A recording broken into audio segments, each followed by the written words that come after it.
አሁን ይህንን ቪዲዮ እየተመለከትክ ከሆነ ያንን ነጥብ ላይ ስለደረስክ ነው። ያ በውስጥህ የሆነ ነገር መጮህ የሚጀምርበት ጸጥ ያለ ግላዊና ሊቋቋሙት የማይችሉ ቅጽበት። ምናልባት እየሆነ ያለውን ነገር በትክክል መሰየም አትችልም፣ ግን በተመሳሳይ መንገድ መኖር መቀጠል እንደማትችል ይሰማሃል። አንተ ማን እንደሆንክ እና ማስመሰል ስትኖርበት ከነበረው ማንነት የሚለይህ የማይታይ ስንጥቅ የውስጥ ስብራት እንዳለ ያህል ነው። ይህ በአጋጣሚ አይደለም፣ አይቀሬነት ነው። በሰው ልጅ ጉዞ ውስጥ ሁሉም ሰው ይህንን ውስጣዊ ውድቀት ይጋፈጣል እና ብዙዎች የዕለት ተዕለት ኑሮ ምቾት ተመቻችተው ወይም የለውጥ ፍርሃት ተይዘው ችላ ይሉታል። ነገር ግን ለአንተ እንዳንተ ላሉት ይህ ውድቀት ወደ ጥሪነት ይለወጣል። ከእንግዲህ ዝም ሊባል የማይችል ግፊት ይሆናል። ካርል ጉስታቭ ዩንግ ይህንን ክስተት ወደ ግለሰባዊነት የሚደረግ ጥሪ ሲል ገልጾታል። ነፍስ ለማስደሰት ለመኖርና ለመስማማት የተገነቡትን ጭምብሎች ለብሳ መኖርን የምትቃወምበት የሥነ ልቦና ሂደት ነው። ይህ ቪዲዮ ዝም ብሎ ይዘት አይደለም፣ መስታወት ነው። የንቃተ ህሊናህ ምንም መልስ በሌለበት ነገር ግን ንቃተ ህሊና የሌለው አእምሮህ እርምጃ ለመውሰድ ጊዜው እንደደረሰ አስቀድሞ በሚያውቁበት ጊዜ በትክክል የሚደርስህ ምሳሌያዊ ነጸብራቅ ነው። ይህ ተራ ሕይወት እውነተኛ ፊቱን ማሳየት የሚጀምርበት ጊዜ ነው። በሌሎች ሰዎች ተስፋዎች፣ ያረጁ ማህበራዊ ሚናዎች እና ፈጽሞ በማይሟሉ ተስፋዎች የተቀረጸ አውቶማቲክ ሕይወት። ምናልባት ጉልበትን ቀስ እያለ በሚያሟጥጥ ግንኙነት ውስጥና ወይም ክፍያውን የሚከፈል ነገር ግን ነፍስህን ቀን ከሌት በጸጥታ በሚገድል ሥራ ላይ ትገኛለህ። ምናልባት የሚያስገድድህ ነገር የበለጠ ስውር ሊሆን ይችላል። ወላጆችህን የማያስደስት ነብር፣ ተቀባይነት የማጣት ፍርሃት፣ ለአንተ የተዘረጋ ግን በአንተ ፈጽሞ ያልተመረተ መንገድ ክብደት። ዩንግ ያስጠነቅቀን ነበር። የዘመናዊ ሕይወት ታላቁ አደጋ ትርምስ ሳይሆን እውነተኛ ባልሆነው ነገር ላይ ሳያውቁት መላመድ ነው። እውነተኛው ጥፋት ያንተ ያልሆነን ሕይወት መኖርና አለማስተዋል ነው። እናም በትክክል ለዚህ ነው ጥሪው በመከራ ውስጥ የሚነሳው። ሳይኪው ያኒ ማለት ነፍሱ ኢጎን ማለት ራስን በየስውር መንገድ ለማስተንቀቅ በሞከረ ጊዜ በህልሞች፣ በጸጥታ ቀውሶች፣ በስሜታዊ ድካሞች እና ችላ በተባለ ጊዜ ድምጁን ይቀንካል። እናም በአንድ ወቅት ምቾት ብቻ የነበረው ወደ ተስፋ መቆረጥ ይለወጣል። በአንድ ወቅት ጥርጣሬ የነበረው ወደ ጭንቀት ይለወጣል።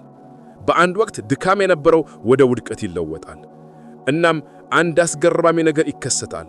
ለመንካት የሚያስፈልጉህን መልእክቶች፣ ምልክቶች እና መሪዎችን በትክክል መሳብ ትጀምራለህ። አጽናና ብላስማኪክ ስለሆነ ሳይሆን ነፍስህ ከውስጣዊ እስር ቤት ለመውጣት ቁልፎችን በንቃት እየፈለገች ስለሆነ ነው። እንደዚህ አይነት ቪዲዮዎችን የምታገኘው በዚህ ቅጽበት ነው። ምክንያቱም ንቃተ ህሊና የሌለው አእምሮ ዩንግ እንደገለጸው ምሳሌያዊ ብልህነት ስላለው እና ኢጎ ለመስማት ስለዝግጁ ነው ይገለጣል። ጥሪውና መነቃቃት ምናልባት ይህንን ቪዲዮ ከመቶዎች ሌሎች መካከል በአጋጣሚ አግኝተው ይሆናል። ነገር ግን ነፍስን በተመለከተ ምንም ነገር በአጋጣሚ የሚሆን የለም። ልትመለከተው ያለው ይዘት ፈጣን መፍትሄ ወይም የራስ አገዝ ቀመር አይደለም፣ ግጭት ነው። ወደ መስታወት እንድትመለከትና ስትሸሻቸው የነበሩትን ነገሮች ሁሉ እንድትጋፈጥ ጥሪ ነው። ፍርሃት፣ ነውር፣ ቁጣ፣ መሰልቸት፣ የጥፋተኝነት ስሜት፣ ብስጭት፣ እነዚህ ሁሉ ስሜቶች የድክመት ምልክቶች አይደሉም። የአሁን ሕይወትን ማዕቀር የፈራረሰ መሆኑን የሚያሳዩ አመልካቾች ናቸው። ምክንያቱም ገደቡ ላይ ደርሰዋል። አንተ አልተሰበርክም። እንደገና እንድትወለድ እየተገፋህ ነው። ጊዜው አሁን ነው እና ከእንግዲህ ማዘግየት አይቻልም። አብዛኞቹ ሰዎች ሕይወታቸውን እንደ ተግባር የሚያውቁ ዞምቢዎች ይኖራሉ። ይነሳሉ፣ ይሰራሉ፣ ያመርታሉ፣ ይታዘዛሉና ይደግማሉ። ይህ የተለመደ ነው ብለው ያስባሉ። ግን አይደለም። የተለመደ ብቻ ነው እና የተለመደ ከጤናማ ጋር ተመሳሳይነት የለውም። ገና ከልጅነት ጀምሮ መረጋጋትን እንድትፈልግ፣ ደንቦችን እንድትከተል፣ እንድትስማማ፣ ብዙ ድምፅ እንዳታሰማ ተምረሃል። መልእክቱ ግልጽ ነበር። አትጠይቅ፣ አመስጋኝ ሁን፣ ትክክለኛውን ነገር አድርግ። ግን ለማን ትክክል? ካርል ዩንግ ባልተገኘው ማንነት The Undiscovered Self በተሰኘው መጽሐፉ ላይ እንዲህ ሲል ጽፏል። በዘመናዊ ጊዜ ለግለሰብ ነፍስ ትልቁ ስጋት እብደት ወይም ችግር ሳይሆን ጅምላ መሆን ነው። የሰው ልጅን ወደ ስታስቲካዊ መሳሪያ፣ ትክክለኝነትን በሚያደንቅ ስርዓት ውስጥ ሊተካ የሚቻል አካል አድርጎ መለወጥ ነው። የራስህ የዕለት ተቱብ ተግባር ሲያንቀነቅንህ መሰማት ሲጀምር ያ ስሜት ጉድለት አይደለም፣ ምልክት ነው። ይህ አንተ አይደለህም የሚል ጸጥ ያለ ጩኸት። ሁሉንም ደንቦች ተከትለ ይሆናል፣ ተመርቀ ይሆናል፣ ሥራ አግኝተ ይሆናል፣ አጋር አግኝተ ይሆናል፣ ፈገግ ያሉ ፎቶዎችን ጥፍተ ይሆናል። ሆኖም ግን ባዶነት ይሰማሃል፣ አንተን የሚመለከት አንድ ክፍል እንዳለ ያህል። ይህ የመለያየት ስሜት በሽታ አይደለም፣ ብቅ ለማለት እየተመለሰ ያለው ንቃተ ህሊና ነው። ለመኖር የገነባኸው ፐርሶና ጭምብል ለመኖር በቂ እንዳልሆነ ንቃተ ህሊናው አእምሮ የሚያሳይ ምልክት ነው። የተለመደ ብለው የሸጡልህ የተራቀመ ወጣም ነው። ነፃነትን በመለዋወጥ ትንሽ የመደሰት መጠን ይሰጥሃል። ማህበራዊ ተቀባይነት፣ የተረጋጋ ደሞዝ፣ የቤተሰብን መቀበልን ታገኛለህ። ነገር ግን ዋጋው ከፍተኛ ነው። እውነትህን፣ ውስጣዊ ድምፅህን፣ ድንገተኝነትህን ትሰዋለህ እና ከጊዜ በኋላ ማን እንደሆንክ ትረሳዋለህ። የውሸት መደመኝነት ዩንግ ለማህበረሰብ መላመጥ አስፈላጊ ነው ብለዋል። ነገር ግን ራስን መተው በሚጠይቅበት ጊዜ ፓቶሎጂካል ይሆናል እና በሚሊዮኖች ለሚቆጠሩ ሰዎች የሚሆነው ይህ ነው። በስሜት ደንዘው፣ በመንፈስ ደካማ፣ በህልውናቸው ጠፍተው መደበኛ ሕይወት ይኖራሉ። ስርዓት ታዛዥነትን በመዝናናት ይሸልማል። ኔትፍሊክስ፣ ዲሊቨሪ፣ ውዳዴና የውሸት የባልነት ስሜት ታገኛለህ። ይህ ሁሉ እየኖርኩ ነው ወይስ በካለሁ ብለህ ራስህን እንዳትጠይቅ ነው። ይህ የጋራ ውሸት የደህንነት ቅምዥምዩ ትፈጥራለች፣ ነገር ግን በውስጥህ ስተክቱን ትሰማለህ። ምናልባት ይህንን ህመም በምርታማነት በመዝናኛ ላይነት ግንኙነቶች ለማጥፋት የተሞከርክ ይሆናል። ነገር ግን ምንም መዝናኛ በክብስ ውስጥ ያለችን ነፍስ ዝም ማለት አይችልም እና መጠየቅ ስትጀምር ዓለም ችግር አንተ እንደሆንክ ለማሳመን ይሞክራል። ችግር ብቻ ነው፣ ጭንቀት ብቻ ነው፣ የእረፍት ጊዜ ያስፈልግሃል ይልሃል። ነገር ግን በልብህ እንተታውቅ ይህ ዝም ብሎ ድክመት አይደለም፣ ተስፋ መቁረጥ ነው። በሕይወት ላይ ሆነ ስህተት እንዳለ ትሰማለህ። እየከሸክ ነው ስለሆንክ ሳይሆን አጠቃላይ መዋቅሩ የተበላሸ መሆኑን ለመገንዘብ በቂ ንቁ ስለሆንክ ነው። የውሸት መደመኝነት የስነ ልቦና ሙት መሻፈንክ ነው። በግዴታዎች እንጂ በትርጉም ያልተመራ ሕይወት ውጤት ነው። ዩንግ ያልተኖረ ሕይወት ሊሞቱበት የሚቻል በሽታ ነው እና የምናየው ብዙም በዝግል ያለሚጠፉ ሰዎች ናቸው። አንድ ቀን በአንድ ቀን በራሳቸው በፍጹም ያልተጻፈ ታሪክ ውስጥ ተይዘው፣ ነገር ግን መውጫ ባየት አለ እና የሚጀምረው ይህንን ውሸት ማፍረስ ነው። ቀጣዩ እርምጃ ወደ እንቅልፍ መመለስ አይደለም። ይህ አለመከባበት፣ ይህ አለመረጋጋት፣ ይህ የህልውና ጭንቀት ሆነ ታላቅ ነገር መጀመሪያ እንደሆነ መቀበል ነው። ለውጥ እናም ጠቅላላ ቀጣይ የምንነጋገረው ስለዚሁ ነው። ለምን አንተ አልተሰበርክም በራክም ግን እንደ ዝግጁ። ስቃይና የለውጥ መጀመሪያ። ስቃይን እንደ ውድቀት ምልክት የምትተረጉምበት ባህል ውስጥ ነው የምንኖረው። ከተጨነክ የእውነት ስህተት ስለተፈጠረ ነው። ከአዘንክ ችግር ስላለብህ ነው። የቦታው አካል እንዳልሆንክ ከተሰማህ ችግሩ ከአንተ ጋር ነው። ግን ይህ ትርጓሜ አደገኛ ውሸት ነው። ስቃይ መታረም ያለበት ጉድለት አይደለም፣ ሊፈታ የሚገባው ምልክት ነው። እና ምናልባት በሕይወትህ ለመጀመሪያ ጊዜ ለመረዳት ተቃርበሃል። ካርል ዩንግ የለውጥ ጊዜ ሲደርስ ነፍስ ማስመሰለን እንደምትቃወም ተናግሯል። አንተ የህልውና ቀውስ፣ የስሜት ውድቀት ወይም የውስጥ ባዶነት የምትለው ነገር ጥልቅ የመንቃት ሂደት መጀመሪያ ነው። ተስፋ መቁረጥ፣ ስር የሰደደ ድካም፣ የቦታው አካል ያለመሆን ስሜት፣ ይህ ሁሉ የሳይኪው ምሳሌያዊ ቋንቋ ዝግጁ ነህ እያለ ነው። ለዓመታት የለበስከውን ፐርሶና ጭምብል ለማውለቅ ዝግጁ፣ ጥላህን ለመመልከት ዝግጁ፣ ዓለም እንድትሆን ያስተማረህን ሳይሆን እውነተኛ ማንነትህን ለመሆን ዝግጁ። እየፈራረስክ ያለህ ሊመስልህ ይችላል፣ ግን እየፈራረሰ ያለው አንተ አይደለህም። ለመትረፍ የፈጠርከው ባህሪ ነው። እስካሁን ሲጠብቅህ የነበረው አሁን ግን እስር ቤት የሆነብህ ቅርፊት ነው። የሚሰማህ ስቃይ የድክመት ምልክት አይደለም፣ የጥንካሬ ምልክት ነው። ምክንያቱም የበሰለች ነፍስ ብቻ ያለማደንዘዣ የራሷን ባዶነት ለመጋፈጥ ድፍረት አላት። የውሸቱን ክብደት የተሸከሙት ብቻ እውነትን ለመሸከም ብቁ ይሆናሉ። ዩንግ የሰው ልጅ ሳይኪ የሽግግር ዘዴ ሆን ብሎ ስቃይን እንደሚያመጣ ተመልክቷል። ኢጎ ለለውጥ ሲቋቋም ንቃተ ህልውና የሌለው አእምሮ በምልክቶች ምላሽ ይሰጣል። ጭንቀት፣ እንቅልፍ ማጣት፣ ግዴለሽነት፣ ቁጣ፣ ግራ መጋባት። እነዚህ ምልክቶች በመንገድ ላይ እንቅፋቶች አይደሉም፣ መንገዱ ናቸው። እንድትቆም፣ እንድትጠይቅ፣ ወደ ውስጥ እንድትመለከት ያስገድዱሃል።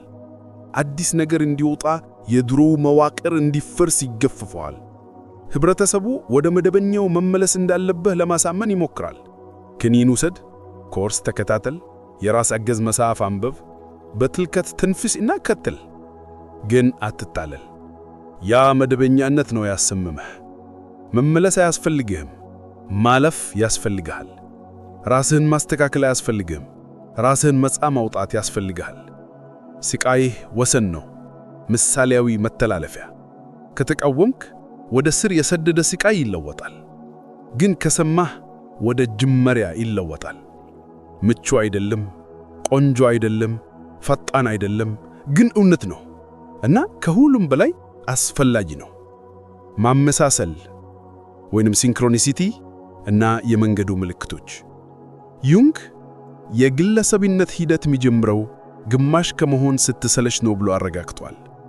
በንቃተ ህልውና ወላይ ብቻ መኖር እንደማትችል ስትገነዘብ፣ የተደበቀውን ነገር ማዋህድ እንደሚያስፈልግህ ስትረዳ፣ የተጨበቁ ስሜቶችህ፣ የስሜት ቁስልህ፣ ግፊቶችህ፣ የተካዱ ምኞቶችህ። ይህ ውህት መንፈሳዊ ቅንጦት አይደለም፣ የህልውና አስቸኳይ ፍላጎት ነው። አልተሰበርክም። የራስህን ነፍስ ያልታወቀ ክልል እየተሻገርክ ነው እና እያንዳንዱ እንባት፣ እያንዳንዱ ጸጥታ፣ እያንዳንዱ የመጥፋት ስሜት የመንገዱ አካል ነው። ስቃይ ሊያነቃህ እየመከረ ነው። እናም አሁን ማዳመጥ እንደጀመርሽ የማይቀር ነገር ይከሰታል። አንዳንዱ መልእክቶች፣ ሰዎች፣ ምልክቶች ለኡታኔ ቪዲዮ በአጋጣሚነት ከሚበልጥ ትርጉሜ ጋር በሕይወትህ ላይ እንደሚታዩህ ማስተዋል ትጀምራለህ።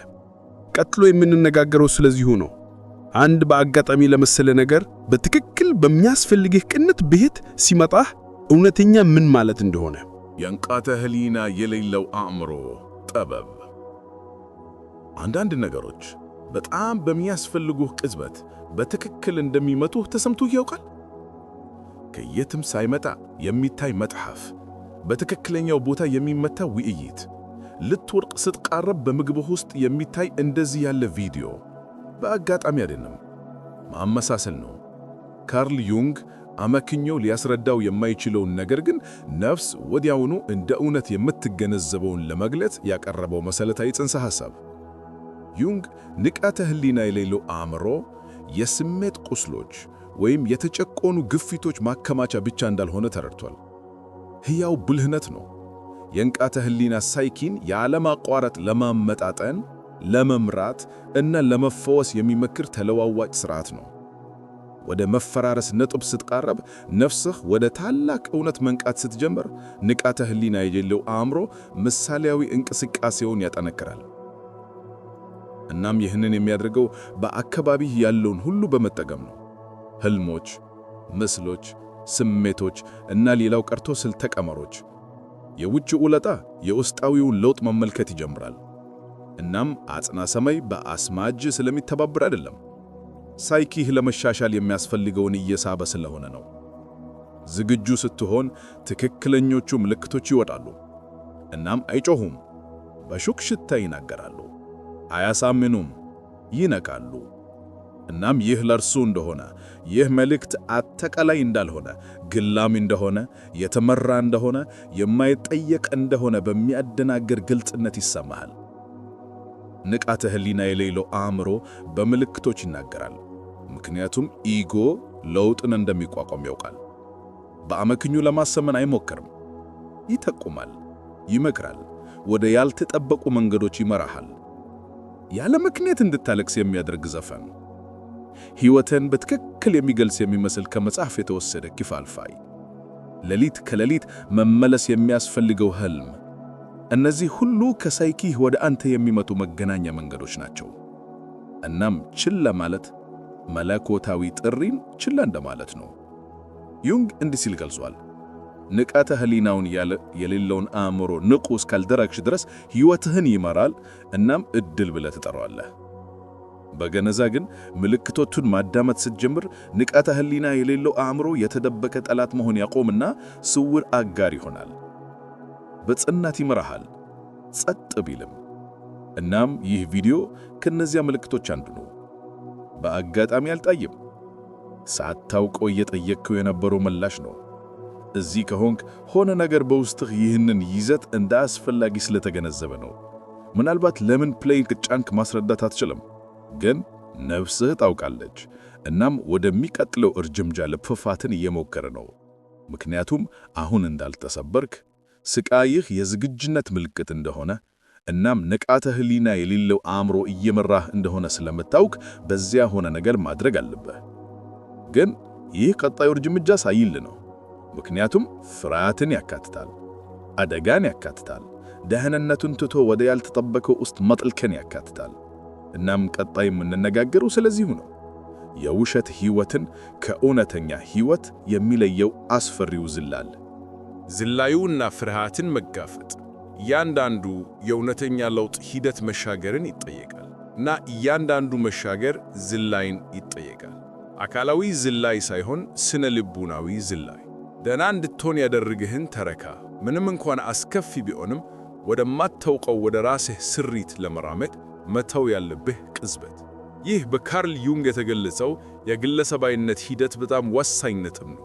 እንዲሁም አብዛኞቹ ሰዎች የሚሸሹበት ነጥብ ነው።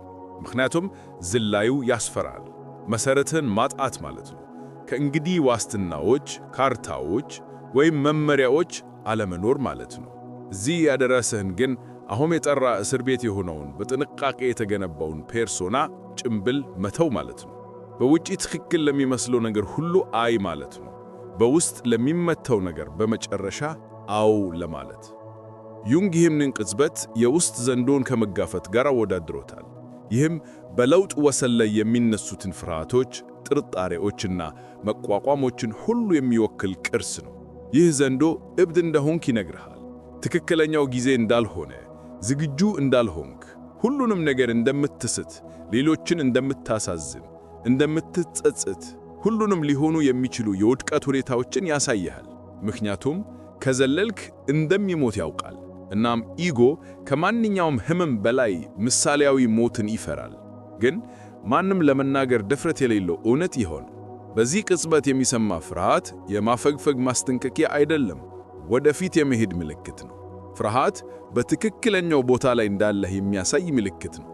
ዩንግ ራስን መገናኘት በመጀመሪያ የራስን ጠላ መገናኘት ነው ብሏል። ማንም የማይሸሸው ገደል ገሃነም ራሱ ማንነት ነው። ይህ ማለት ነፃነትን ከማግኘት በፊት ለዓመታት ከመሰማት የተቆጠብከውን ሁሉ መጋፈጥ አለብህ ማለት ነው። የመጣልን፣ የመክሸፍን፣ የማጣትን ፍርሃት መጋፈጥ አለብህ። አዲስ ነገር እንዲወለድ መሞት ያለበትን ሁሉ ሐዘን መጋፈጥ አለብህ። እናም ያ ያማል፣ ያሽመደምድማል፣ ግን ነፃም ያወጣል። ምክንያቱም አንዴ ከተሻገርክ ብትሰናከልም፣ ብታለቅስም፣ ብትጠራተርም ከፍርሃት ማዶ ሕይወት እንዳለ ታገኛለህ። እውነተኛ ሕይወት መትረፍ ሳይሆን መታዘዝ ሳይሆን ገጽታ ሳይሆን መገኘት፣ ትክክለኝነትና ትርጉም ነው። ለመዝለል 100% ዝግጁ መሆን አያስፈልግም። ማንም አይደለም። ከማስመሰል በበቂ ሁኔታ መሰልቸትን፣ ከውሸት በበቂ ሁኔታ መትገብን እና ቀጣዩ ምን እንደሚመጣ አላውቅም ግን እዚህ መቀጠል አልችልም ለማለት በበቂ ሁኔታ መዳፈር ብቻ ያስፈልጋል። ይህ የመፈራረስ ነጥብ ነው። በሕይወት ውስጥ በደንዝዞ ከሚሄዱትና ለመንቃት ከሚደፈሩት ቅሊቶች መካከል ያለው የውሃ ተፋሰስ ነው። እናም እስከዚህ ድረስ ከደረስክ የዝላዩን አስጨጓይ ፍላጎት አስቀድመ ስለተሰማህ ነው። የሚቀረው ከዚህ በኋላ ምን ያዘህ ነው የሚለው ነው። በቀጣዩ ክፍል ስለዚሁ እንነጋገራለን። ማንም ሊያድንህ እንደማይመጣ፣ ለሕይወትህ ያለው ጥንፈኛ ኃላፊነት አሁን ያንተ ብቻ ስለሆነ፣ የጥንፈኛ ኃላፊነትና ብቸኝነት አምላክ። ይህ ለማዋጥ ከሚያስቸግሯችሁ እውነቶች አንዱ ነው፣ ግን ምናልባትም ከሁሉም በላይ ነፃ የሚያወጣው። ማንም ሊያድንህ አይመጣም። ምንም ሰው፣ ምንም ጉሩ፣ ምንም መጽሐፍ፣ ምንም ቴራፒስት፣ ምንም ቪዲዮ ከገባህበት ጉድጓድ ውስጥ ሊያወጣህ ምንም ውጫዊ ኃይል አይመጣም። ሕይወትህ ለሚያስተካክል ምንም አዳኝ አይመጣም። ምክንያቱም በእውነቱ ያ ኃላፊነት ብቸኛ ያንተ ነው። እናም ይህንን በቶሎ ስትቀበል እውነተኛ ነፃነት በቶሎ ይጀምራል። እንድትጠብቅ ተለምደሃል። አንድ ሰው ስቃይህን እስኪያውቅ ድረስ፣ አጋርህ እስኪቀየል ድረስ፣ አለቃህ እስኪያደንክ ድረስ፣ ቤተሰብህ እስኪረዳህ ድረስ፣ ሥርዓቱ በመጨረሻ እስኪሠራ ድረስ፣ ትክክለኛው ጊዜ እስኪታይ ድረስ፣ ድፍረት ከትም እንደሚመጣ እስኪ ድረስ። ግን ይህ ሁሉ ቅልሻት ነው። የውጫዊ አዳኝ ክርግ ጋራ የልቡና ኖትነታችን የልጅነት ወጥመድ ነው። እስኪ አሁን ድረስ ጥበቃ፣ መቾ፣ አቅጣጫ የሚጠብቀው የቆሰለ ልጅ ድምፅ ነው። ግን እስኪ አሁን ያ ልጅ አይደለህም። አሁን አዋቂው አንተ ነህ። እናም አዋቂው ምንም እንኳን የሚያም ቢሆንም የራሱን ጉዞ መያዝ ያስፈልጋል። ካርል ዩንግ ግለሰባዊነት አንተ ማን እንደሆንክ የመሆን ሂደት በተኪል ሊኖር እንደማይችል ግልጽ ነበር። ይህንን መንገድ ለአንተ መሄድ የሚችል ማንም የለም። ምክንያቱም ይህን መንገድ ውስጣዊና ፍጹም ግለሰባዊ ነው። እያንዳንዱ እርምጃ ያንተ መሆን አለበት። እያንዳንዱ ምርጫ፣ እያንዳንዱ ውድቀት፣ እያንዳንዱ ዳግም መውለድ። ጽንፈኛ ኃላፊነት በአንተ ላይ ለደረሰው ነገር ሁሉ ተጠያቂ መሆን ማለት አይደለም። ነገር ግን ከዚህ ቅጽበት ጀምሮ ባለህበት እንዳትቆይ ኃላፊነቱ ያንተ ነው ማለት ነው። ህመሙ በሌሎች የተፈጠረ ቢሆንም እንኳ ፈውስ በአንተ ላይ የተመካ ነው ማለት ነው። እውነታው የምንኖርበት ስርዓት ከምትተላለፈህ ትርፍ ያገኛል። ጥገኛ፣ በራስ መተማመን የሌለህ ታዛዥ እንድትሆን ይፈልጋል። ሳይጠይቁ ደንቦችን እንድትከተል፣ እንድትጠቀም፣ ራስን እንድታደንዝዝ፣ ለተዘጋጁ መፍትሄዎች እንድትጠብቅ። እናም ለረጅም ጊዜ ጠብቀሃል። በቃ ይህ ከዚያ ስሜታዊ መንፈሳዊና የህልውና ጥገኝነት ነፃ የምትወጣበት ጊዜ ነው። ማንም ሊያድንህ በርህን ሊያንኳኳ አይመጣም። ግልጽ ምልክት አይኖርም፣ ፈቃድ አይኖርም፣ መመሪያ መጽሐፍ አይኖርም። ያለው ነገር በውስጥህ ያለው እያደገ የመጣው ምቾት ማጣት ነው። ይህ የውስጥ ድምፅ የሚገፋፋህ፣ የሚያበሳጭህ፣ የሚያሰቃይህ፣ እንድትሠራ የሚጋብዝህ እናም ወይ ትቀይራለህ ወይ በዝግታ መሞት ትቀጥላለህ የሚል እየጨመረ በመሄድ ጥንካሬ የሚነግርህ። ይህንን መሻገር ለመጀመር የሚያስፈልጉ ሁሉም ሀብቶች በውስጥህ አሉ። ነገር ግን ነፃነትን ወደ ውጭ እስክትሰጥ ድረስ ታስራ ትቀጥላለህ። ሥራህን መልቀቅ ትክክል እንደሆነ አንድ ሰው እስኪነግርህ ድረስ ስትጠብቅ፣ ግንኙነቱን እስክታቋርጥ፣ እንደገና እስክትጀምር፣ የሌሎች ሰዎች ሕይወት መኖር ትቀጥላለህ። ያንተን አይደለም። ኢጎ የማይቻል ነው ይልሃል። አደገኛ ነው። ዝግጁ አይደለህም። ግን ኢጎ ፈሪ ነው። መትረፍ ብቻ ነው የሚፈልገው። እናም ነፍስህ መኖር ትፈልጋለች። የራስህን ሕይወት ኃላፊነት መውሰድ የእውነተኛ ብስለት መጀመሪያ ነው። የተጎጂነት ስሜትን ማቆም እና ራስን እንደገና መገንባት የሚጀመርበት ቅጽበት ነው። በጸጥታ፣ ያለ ተመልካች፣ ያለ ዋስትናዎች፣ ግን በክብር። እናም የማይቀር ጥያቄ የሚነሳው እዚሁ ነው። ከዚህ ፍረት ማዶ ምን አለ? ብቻህን እንደሆንክ እናዝላዩ በአንተ ላይ ብቻ የተመካ እንደሆነ ከተቀበልክ በኋላ ያለውስ ምንድን ነው? ዩንግ ግልጽ መልስ ይሰጠናል። እውነተኛ ሕይወት ልትኖረው የመጣኸውን ግን ለረጅም ጊዜ ያዘጋየኸውን። እናም በትክክል ቀጥሎ የምንነጋገረው ስለዚሁ ነው።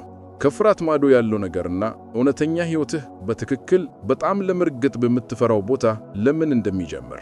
ከፍርሃት ማዶ ያለው ሕይወት የምትኖረው ሕይወት ልትኖረው የመጣህበትን ሕይወት የሚለየው የማይታይ መስመር አለ። ይህ መስመር በውጫዊ እንቅፋቶች፣ በገንዘብ እጥረት ወይም በሌሎች አስተያየቶች የተሠራ አይደለም። ይህ መስመር በፍርሃት የተሠራ ነው። የመለወጥ ፍርሃት፣ የማሳዘን ፍርሃት፣ የመክሸል ፍርሃት፣ ከመደማመኝነት ዋሻ ወጥቶ ወደማይታወቀው በብቸኝነት ለመሄድ ፍርሃት። ግን እውነተኛ ሕይወት የሚጀምረው ከዚህ ፍርሃት ማዶ ነው። ዩንግ ፍርሃት ጠላት አይደለም ብሎ ያስተምረናል። የመተላለፊያ መንገዶች ጠባቂ ነው። ለመለወጥ፣ ለመለቀጥ፣ አደጋ ለመውሰድ ጭነት በተሰማ ቁጥር የሆነ ሰከለ ነገር ልትነካ ስላለበት ነው። እውነተኛ ማንነትን የፈጠርከው ፔርሶና ጭማ ተግማራዊ ፈለግ ያለው ሊጠብቅህ ጠቃሚ ነበር፣ ግን አሁን እስር ቤት ነው። እናም ለመውጣት ቁልፉ በጣም በማታይበት ቦታ ላይ ነው። በፍርሃት ውስጥ የምትሰማው ህመም፣ የሚያንጀረጅረህ ጭንቀት፣ በመዝናኛት ለመደበቅ የምትፈልገው ባዶነት፣ ይህ ሁሉ ነፍስ ላንተ የሆነውን ሕይወት ለመግፋት የሞከረ ቢኖር ነው። እናም ይህንን ታውቃለህ። በቪዲዮ ብሉ የተሰማህ ነው። ማስረዳት ባልተችል እንኳን የሆነ ነገር በውስጥህ ይዘኝ ከውበቶች እንዳለ ያውቃል። ለአንድ አጠቃላይ ሰው አይደለም፣ ለአንተ። አሁን ጥያቄው ዝግጁ ነህ ወይ አይደለህም? ምክንያቱ በራእሰ ዘርግ ጥያቄው እያሳመመህ ያለውን ሕይወት ውስጥ መጎተትን ትቀጥላለህ ወይ ፍርሃትን ተሻግረህ በእውነት መኖር ትጀምራለህ የሚለው ነው። ማንም ሊያትነው በርህን ሊያንኳኳ አይመጣም። ግልጽ ምልክት አይኖርም፣ ፈቃድ አይኖርም፣ መመሪያ መጽሐፍ አይኖርም። ያለው ነገር በውስጥህ ያለው እያደገ የመጣው ምቾት ማጣት ነው። ይህ የውስጥ ድምፅ የሚገፋፋህ፣ የሚያበሳጭህ፣ የሚያሰቃይህ፣ እንድትሰራ የሚጋብዝህ እናም ወይ ትቀይራለህ ወይ በዝግታ መሞትን ትቀጥላለህ የሚል እየጨመረ በሚሄድ ጥንካሬ የሚነግርህ። ስለዚህ ምልክት ተው። ትንሽ ሐረግ፣ ምሳሌያዊ መገለጫ በአስተያየቶች ውስጥ መሻገርን መርጫለሁ ብለህ ጻፈ። ለኔ አይደለም ላንተ። ምክንያቱም መሰየም መጥራት ነው፣ መጽሐፍ ማተም ነው። እናም ይህ ለሚጠበቀው አዲሱ ሕይወት የሞደኞን ስንትያቴ ሊሆን ይችላል። እናም ይህን ቪዲዮ በጣም በምትፈልግበት ጊዜ ካገኘህ እንደምሊለው መመልከትን ቀጥል። ቀጣዩም ቪዲዮ እንደዚሁን አስፈላጊ ነው። በመንገድ ላይ ሌላ እርምጃ እንደሆነ ይጠብቅሃል። አስቀድመህ ጀምረሃል። አሁን አታቁም።